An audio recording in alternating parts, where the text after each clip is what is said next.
Hi everyone. आज के editorial में हम डिस्कस करने वाले हैं कि कैसे बीजेपी में उत्तराखंड के जो सीएम को लेकर है बहुत तानातानी हुई, बहुत अंदर डिस्कशन चलता रहा और इन सब के बाद फिर से जो मुख्यमंत्री पुष्कर सिंह धामी हैं उन्हीं के लिए बनाया गया। पुष्कर सिंह धामी पर शंका क्यों प्रकट हुई, क्यों पुष्कर सिंह धामी को एक स्पष्ट रूप से मुख्यमंत्री घोषित नहीं कर पाए? इसका प्रमुख रीज़न ये था कि धामी जो खुद की ही सीट थी उससे क्या हो गए, हार गए, जो कि खातिमा सीट थी। वहाँ से वो खुद अपना चुनाव हार गए और जब चुनाव हार गए तो वहाँ पर उत्तराखंड में कोई विधान परिषद वाला सेगमेंट भी नहीं रहता कि विधान परिषद का उनको सदस्य बना देते या जो भी है और फिर उनको मुख्यमंत्री बना देते, तो एक बड़ी दिक्कत थी, बड़ा इशू था। तो इन सब चीज़ों को लेकर बड़ी अंदर बहुत डिस्कशन चला और उसके बाद धामी को मुख्यमंत्री बना दिया गया। तो इस एडिटोरियल में हम यही डिस्कस करेंगे कि कैसे धामी मुख्यमंत्री बने और आगे आने वाले समय में उनके पास कौन कौन सी चुनौतियां हैं अपने राज्य जो कि उत्तराखंड है उसको लेकर। कल हमने एन बीरेन सिंह के बारे में बात की थी, उसको भी हमने डिटेल में डिस्कस किया था। आज इसको भी डिटेल में डिस्कस करेंगे। और अभी हाल ही में 5 राज्यों में चुनाव ख़त्म हुए हैं, तो नो मैटर जो करंट न्यूज़ है या करंट जो डिस्कशन है उनमें इन सब चीज़ों का डिस्कशन होता ही रहेगा। या फिर दूसरा एडिटोरियल अगर आते हैं तो जनरली फिर आएंगे आपके रसिया यूक्रेन वार पर। ये कुछ ऐसे प्रमुख मुद्दे हैं, जो गर्म मुद्दे हैं, जो वर्तमान में चल रहे हैं। तो स्टार्ट करते हैं। अगर आपने चैनल को सब्सक्राइब ना किया तो please hit the subscribe button and also join our Telegram channel, जिसकी लिंक आपको डिस्क्रिप्शन बॉक्स में मिल जाएगी। और हाँ, अगर आप अनअकैडमी पर कोई भी कोर्स परचेस करना चाहते हो तो आप मेरा कूपन कोड SHRINATH10 ये यूज़ करके आप एक जो भी मैक्सिमम डिस्काउंट उस पॉइंट ऑफ टाइम पे चल रहा होगा वो आप अवेल कर सकते हो। तो और इसका ये जो कोड है वो आपको डिस्क्रिप्शन बॉक्स में भी मिल जाएगा। तो स्टार्ट करते हैं आज के एडिटोरियल को बगैर देर करते हुए। धामी इज क्लाइम, धामी का मतलब ऊपर आना। कैसे धामी ऊपर आए मुख्यमंत्री चुनाव हारने के बाद भी? Despite losing his seat the new CM has demonstrated a state wide appeal. तो यहाँ पर जो धामी है वो अपनी सीट हारने के बाद भी स्टेट वाइज अपील, मतलब एक पूरी स्टेट को लेकर जो अपील हुई उसमें वो निकल कर सामने आए और उन्हें फिर से क्या बनाया गया, मुख्यमंत्री बना दिया गया भारतीय जनता पार्टी की तरफ से। The Bharatiya Janata Party decisions to appoint Pushkar Singh Dhami chief minister of Uttarakhand appear to be considered one. तो यहाँ पर ये एक ध्यान देने वाली बात है कि भारतीय जनता पार्टी ने पुष्कर सिंह धामी को चीफ मिनिस्टर अपॉइंट कर दिया है उत्तराखंड का। और क्यों ध्यान देने वाली बात है, इसके कई रीज़न हैं जो हम आगे एडिटोरियल में डिस्कस करेंगे। सबसे प्रमुख रीज़न तो ये है कि वो अपनी सीट से हार गए, मतलब वो विधायक अभी है नहीं। अब वो देखो कौन विधायक उनके लिए सीट दान करता है या जो भी हो उसका जो संवैधानिक वो होगा वो निकाला जाएगा। He had lost the assembly election from Khatima, a constituency that he represent twice, bringing into question his suitability to continue in the post that he came to occupy in July 2021। तो यहाँ पर जिस कॉन्स्टिट्यूंसी को उन्होंने 2 बार, जिस क्षेत्र को उन्होंने 2 बार जीता, जिस क्षेत्र से वो 2 बार विधायक रहे, उस क्षेत्र को वो इस बार हार चुके। और यही चीज़ उनकी सूटेबिलिटी यहाँ पर क्वेश्चन रेज कर रही थी, उनकी सूटेबिलिटी को लेकर क्या उन्हें वो पद दिया जाना चाहिए जो कि उन्हें जुलाई 2021 में मिला था, उस पद में कंटिन्यू उनके लिए रखना चाहिए या नहीं रखना चाहिए। तो ये एक यक्ष प्रश्न था। The reappointment for a second term is appreciation by the BJP leadership of his significant contribution in steadying the ship of party within few month he was at the helm. तो यहाँ पर reappointment उनका second term के लिए जो है वो एप्रीहेंसन है, किसके द्वारा? बीजेपी लीडरशिप के द्वारा। क्यों एप्रीहेंसन दिया गया?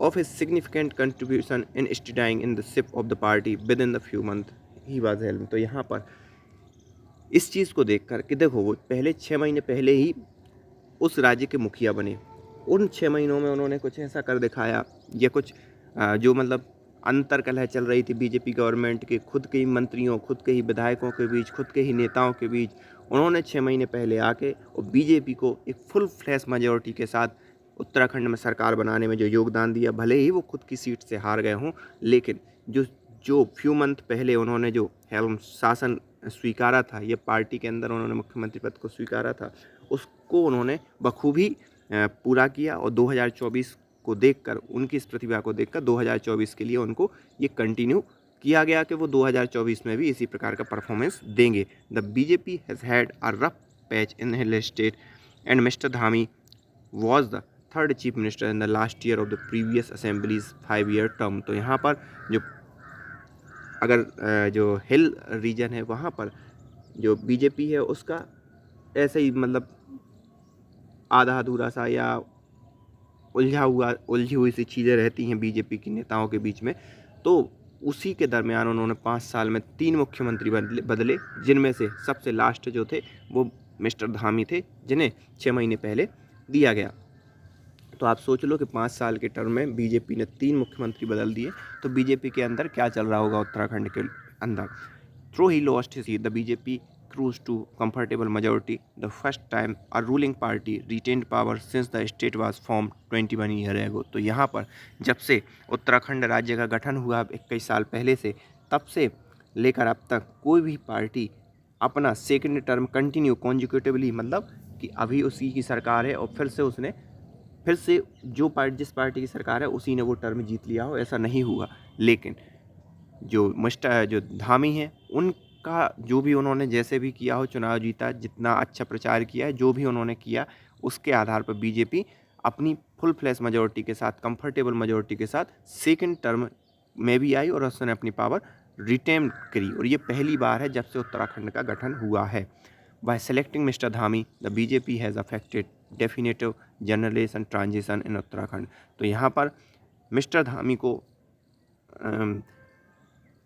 फिर से मुख्यमंत्री बनाया जाना एक प्रकार का एक डेफिनेशन, परिभाषा तय कर देना है। एक बीजेपी ने एक कहना चाहिए ना, वो क्या होता है, मील का जो आदर्श, किसी का एक आइडियल स्थापित करना वाली बात हुई उत्तराखंड के अंदर। तो ये एक देखने वाली बात है किस टाइप से उत्तराखंड के अंदर आदर्श स्थापित। क्योंकि सबसे पहली बात तो ये है कि उसके आगे हम देखेंगे several former chief minister are around in Uttarakhand. क्योंकि अनेक जो चीफ मिनिस्टर थे उत्तराखंड के अंदर वो लाइन में लगे हुए थे, and some of them were aspirant this time too. और वहाँ पर बहुत से ऐसे भी थे जो इस बार मुख्यमंत्री पद के लिए अपनी दावेदारी कर रहे थे और अपनी दावेदारी कर रहे थे। जैसे आपने कल मणिपुर के केस में देखा था ना, कि मणिपुर के केस में भी एन बीरेन सिंह को हटाने के लिए कितने लोग अपनी लाइन में लगे हुए थे कि उन्हें भी मुख्यमंत्री बना दिया जाए। वैसा ही यहाँ पे भी हुआ और हर राज्य में लगभग वैसा ही होता है। लेकिन यहाँ पर गौर करने वाली बात है, the trust that BJP has shown in mister Dhami could settle the leadership tussle in party for some time to come. तो यहाँ पर मिस्टर धामी का फिर से बनाया जाना। अब चूँकि देखो क्या होता है कि कई लोग जब मुख्यमंत्री पद की दावेदारी ठोकते हैं तो किसी भी रूलिंग पार्टी का हो या किसी भी जो हाईकमान है उसके लिए सबसे सरल ये होता है कि जो वर्तमान में मुख्यमंत्री है उसी को आगे बढ़ा दिया जाना, क्योंकि उसको लेकर कुछ हद तक सभी लोग स्वीकार होते हैं, किसी नए चेहरे को उतने जल्दी स्वीकार करते नहीं हैं। तो इसीलिए भी बीजेपी ने पुष्कर सिंह धामी को आगे बढ़ाया। The trust of the BJP है सोन मिस्टर धामी को सेटल। और यहाँ पर मिस्टर धामी को बनाए जाने से जो लीडरशिप के बीच में जो टसल चल रही थी उसमें कुछ विराम लगेगा, क्योंकि लोग फिर इस हिसाब से सोचने लगते हैं कि हाँ वो मुख्यमंत्री था तो उसके प्रति उसके लिए जनता ने वोट दिया तो उसको बनाया जाना ठीक है। इस हिसाब से जो राजनेता हैं, जो जितने भी नेता हैं उस रूलिंग पार्टी के, वो इस हिसाब से खुद को स्वीकार या मना लेते हैं। नहीं तो फिर क्या होता है कि आपसी प्रतियोगिता में, आपसी कॉम्पिटिटिवनेस के कारण वो खुद की ही पार्टी का कहीं ना कहीं नुकसान कर देते हैं। तो कुछ समय के लिए ये जो टसल है वो शांत हो गई, इनका ये कहना है। Groomed in the ABVP and rising through the rank the 46-year-old chief minister has earn the trust of prime minister Narendra Modi and राष्ट्रीय स्वयंसेवक संघ। तो यहाँ पर जो पुष्कर सिंह धामी हैं वो कहाँ से होकर आए हैं, ABVP के थ्रू आए हैं और अपना खुद को साबित करते हुए वो आगे बढ़े हैं, जो कि अभी 40 साल के हैं। और 40 साल में ही उन्होंने प्राइम मिनिस्टर नरेंद्र मोदी और साथ ही साथ राष्ट्रीय स्वयंसेवक का जो विश्वास है वो हासिल कर लिया। His initial appointment was more an act of fire fighting bye the BJP, जो शुरुआती इनका अपॉइंटमेंट था वहाँ पर भी ऐसा नहीं है कि इजीली इनके लिए सामने ला दिया गया हो, क्योंकि त्रिवेंद्र सिंह रावत हटे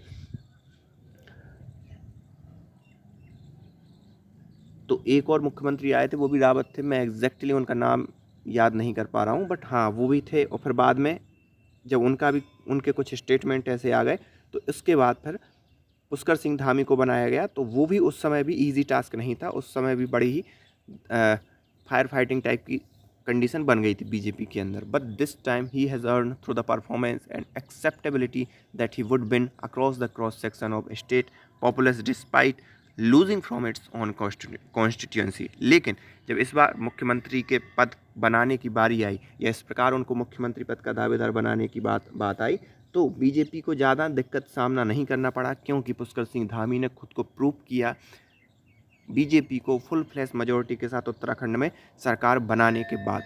अगर पुष्कर सिंह धामी की कुछ जो नीतियां हैं, जो चुनावी रणनीतियां हैं, वो ऐसी नहीं होती तो नो डाउट, जैसा कि अभी तक इतिहास में चला आ रहा था कि उत्तराखंड बनने के बाद कोई भी सरकार अपने 2 कंटिन्यू टर्म पूरे नहीं कर पाती थी या दूसरे टर्म में नहीं आ पाती थी, वही होता। लेकिन पुष्कर सिंह धामी ने खुद को प्रूव किया और इस कारण सभी के सभी जो नेता हैं, राजनेता, वो ज़्यादा कुछ बोल भी नहीं पा रहे। तो state populace despite losing from it, भले ही वो अपनी कॉन्स्टिट्यूएंसी को क्या हार गए हों, as the sole command of the state which is in the precarious financial situation mister Dhami job is not going to be an easy one. तो यहाँ पर अकेले जो कमांडर हैं, अब इस प्रकार से जब बीजेपी ने उनके लिए बनाया तो वही एक अकेले कमांडर होंगे वहाँ पर, और नो डाउट मुख्यमंत्री होने के नाते भी अकेले कमांडर हैं। लेकिन ये बहुत बड़ा टास्क होने वाला है मिस्टर धामी के लिए अगले आने वाले दिनों में, और ये बहुत आसान भी नहीं होगा, क्योंकि जिस प्रकार से प्रिकेरियस मतलब अनिश्चित फाइनेंशियल कंडीशन है स्टेट की, उन सब चीज़ों को देखते हुए ये बड़ा ही टफ टास्क होने वाला है। Meeting the development aspirations of the people in ecological fragile region, और यहाँ पर जो उन्होंने वादे किए थे कि हम डेवलपमेंट करेंगे, जबकि वो जो रीजन है वो इकोलॉजिकल क्या है, फ्रेजाइल है। मतलब इकोलॉजिकल फ्रेजाइल से इन द सेंस कि मान लो पूरा हिली रीजन है, आपने पहाड़ बनाया और बरसात हुई और पूरा का पूरा पहाड़, मतलब रोड बनाया, सॉरी, पहाड़ पर रोड बनाया, और मान लो बरसात हुई, बरसात के बाद पूरा का पूरा रोड और पहाड़ दोनों बहकर चले गए, ना पहाड़ बचा ना रोड बचे, हो जितने वहाँ पर घर बने थे वो भी स्वाहा हो गए।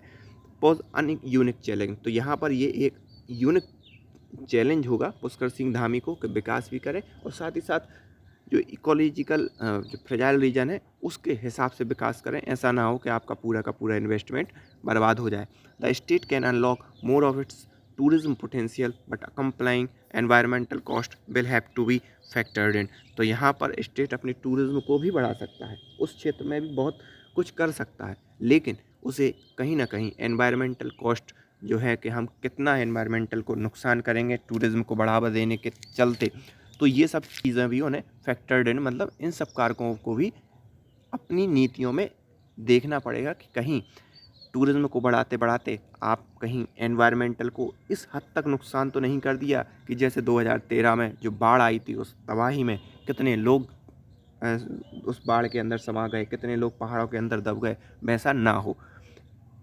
तो a Rajput mister Dhami gain a goodwill of community to in his previous of other community to in his previous term. तो यहाँ पर राजपूत होने के नाते मिस्टर धामी ने जो अदर कम्युनिटी हैं उनके अंदर भी एक अच्छी गुडविल बनाई है, और वहाँ पर जो प्रीवियस टर्म में जो रहे उन्होंने एक अच्छी गुडविल के साथ सभी कम्युनिटी के साथ अपनी सभी कम्युनिटी में अपनी छाप छोड़ी है। His compromise on government move to regulate the affair of Chardham,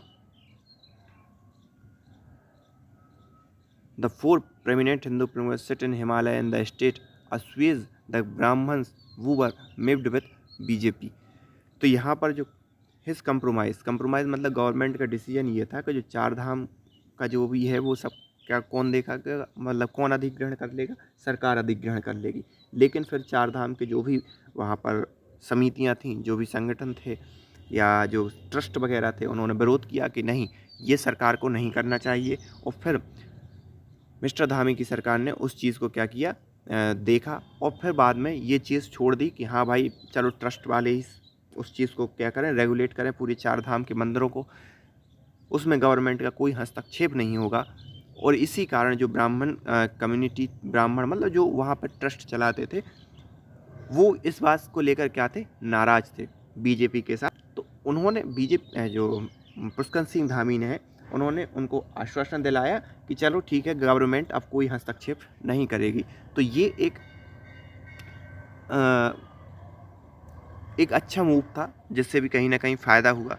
with the endorsement of the party central leadership and stable social coalition, he is well poised for the movement, but that is no guarantee. तो यहाँ पर endorsement of the party central leadership मतलब यहाँ तो उन्होंने देखो राजपूतों को, दूसरे समाजों को संभाला, ब्राह्मण को भी संभाला, जो कि कहीं ना कहीं इस बात को लेकर नाराज़ थे कि चार धाम की जो अथॉरिटी है वो गवर्नमेंट ना रूल करने लगे। साथ ही साथ जो endorsement of the party central मतलब जो पार्टी की सेंट्रल लीडरशिप है, उसने भी कहीं ना कहीं मिस्टर धामी को सपोर्ट किया और stable social कोalition।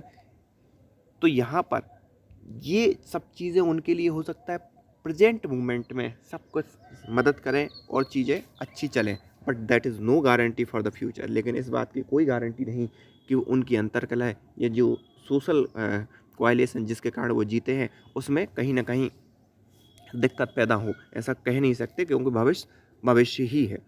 The 2024 Lok Sabha election will be the political test for him. और 2024 का जो लोकसभा इलेक्शन है उनके लिए एक पॉलिटिकल टेस्ट होगा।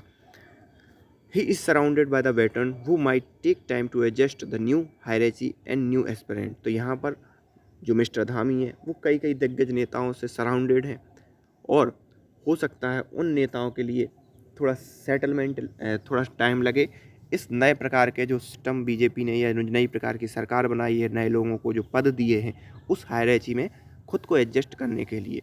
तो राइटर का कहने का मतलब ये है कि वो सभी नेता, जो दिग्गज नेता जो कि मुख्यमंत्री बनने की आशा रखे थे, वो कहीं ना कहीं गुस्सा होंगे, नाराज़ होंगे, या फिर अगर नाराज़ होंगे तो 2024 में बीजेपी का नुकसान भी कर सकते हैं। लेकिन देखना होगा, ये आगे आने वाले समय में देखना होगा कि आखिरकार क्या होगा। नई उनकी आकांक्षाएं, नई इच्छाओं के साथ वो कैसे पार्टी में खुद को सेटल करते हैं, पार्टी को आगे बढ़ाते हुए।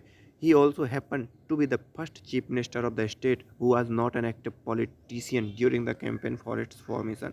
तो यहाँ पर ये पुष्कर सिंह धामी पहले ऐसे चीफ मिनिस्टर होंगे उत्तराखंड के, जो कि उत्तराखंड को एक अलग राज्य, उत्तर प्रदेश से एक अलग राज्य बनाने के जो आंदोलन हुआ था, जिन नेताओं ने आंदोलन किया था, उसके हिस्सा नहीं थे। पहले मतलब जितने भी मुख्यमंत्री रहे वो कहीं ना कहीं उस आंदोलन के हिस्सा थे, जिसमें इस बात का जिक्र किया गया था कि उत्तराखंड को उत्तर प्रदेश से अलग करके एक अलग राज्य बनाया जाए। लेकिन पुष्कर सिंह धामी उस आंदोलन के हिस्सा नहीं थे, और ये पहले ऐसे चीफ मिनिस्टर हैं जो उस आंदोलन के हिस्सा ना होते हुए भी उत्तराखंड के चीफ मिनिस्टर बने हैं। The new chief minister of Uttarakhand has a great opportunity and face great challenge. तो नए चीफ मिनिस्टर जो हैं उत्तराखंड के लिए, उनके पास बहुत बड़ी बड़ी अपॉर्चुनिटी भी हैं, लेकिन साथ ही साथ उतने ही बड़े उनके पास चैलेंज और चुनौतियां भी हैं। So this is all about today's editorial. I hope आपको ये पूरी चीज़ें समझ में आई होंगी कि बीजेपी ने पुष्कर सिंह धामी को क्यों बनाया, पुष्कर सिंह धामी के पास क्या चैलेंज है, और पुष्कर सिंह धामी आगे बीजेपी के लिए 2024 में किन किन चीज़ों को सॉल्व करके फिर से उसी मेजॉरिटी के साथ, उससे भी ज़्यादा जितना भी है, बीजेपी के लिए ताकत प्रदान करते हैं जब भी लोकसभा इलेक्शन 2024 में होगा। So thank you for this editorial.